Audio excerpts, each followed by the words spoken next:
या गणेश जी की स्थापना करते हैं या कोई दुकान को प्रवेश करते हैं या कोई शुभ कार्य करने के लिए अग्रण्य होते हैं, तो हम कलश की स्थापना क्यों करते हैं? आज शिव महापुराण में शुरुआत में अपन शिव और पार्वती की यही संवाद को लेकर चलते हैं।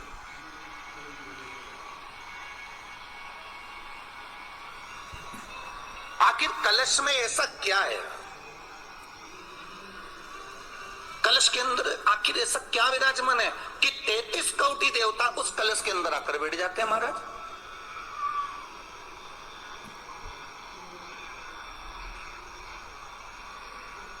आप कोई यज्ञ करने जा रहे हो, आप कोई पोथी पुराण करने जा रहे हो, आप कोई अच्छा कार्य करने जा रहे हो, तो ब्राह्मण देवता कह देते कलश की स्थापना होगी, कलश की शोभा यात्रा निकलेगी, कलश यात्रा निकलेगी, कलश विराजमान होगा।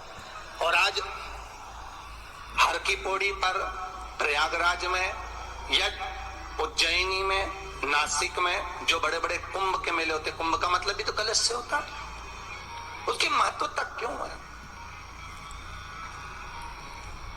उस कुंभ की, उस घड़े की महत्वता कहां से प्रकट हो गई? शिव महापुराण की कथा कहती है महाराज, भगवान ओघड़दानी शंकर स्वयं आद्य शक्ति जगदम्बा से कहते हैं कि जगदम्बा तू क्या चाहती है बोल। तो जगत जननी जगदम्बा कहती है कि जहां मैं हूं वहां शंकर है, ये आपने कह दिया, पर जहां शंकर है वहां पार्वती का होना जरूरी है। उसके लिए सिद्ध करने के लिए एक स्थान ऐसा बनाया जाए जहां पर शंकर विराजमान है और शंकर के साथ पार्वती विराजमान है। तो शिव जी ने कहा पार्वती, उसके लिए मैं तुझे एक सुंदर कलश का निर्माण कर देता हूं।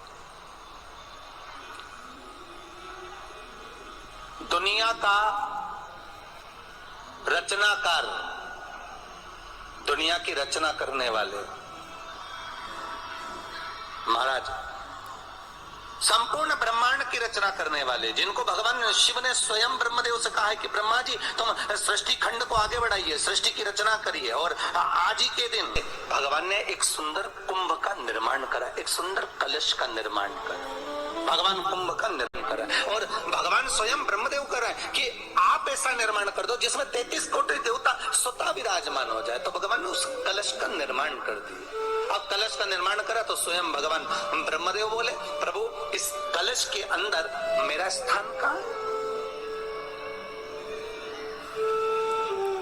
मेरा स्थान कहां है?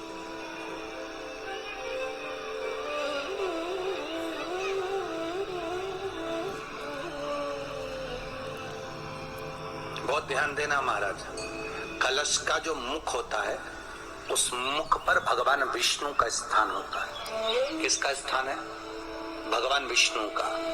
थोड़ा सा नीचे आओगे, जहां से कलश का मुख दबा हुआ होता है, वह जगह भगवान स्वयं शिव की होती है। किसकी जगह है? भगवान शंकर की। कलश का अग्रभाग, नीचे का भाग जहां से फैला हुआ होता है, वहां ब्रह्मा का आधिपत्य स्थापित होता है। फिर कलश का जो नीचे का भाग होता है वो भगवान शिव और शक्ति का स्थान होता है। कलश के बाहरी भाग में, जहां पर बाहर का हिस्सा होता है, उस कलश के बाहरी भाग में 33 कोटि देवताओं को भगवान शंकर ने लाकर विराजमान किया होता है। महाराज भगवान शंकर 33 कोटि देवताओं को निमंत्रण देकर उस कलश में विराजमान कर दिया। कितना सुंदर लिखा है देवी भागवत के अंदर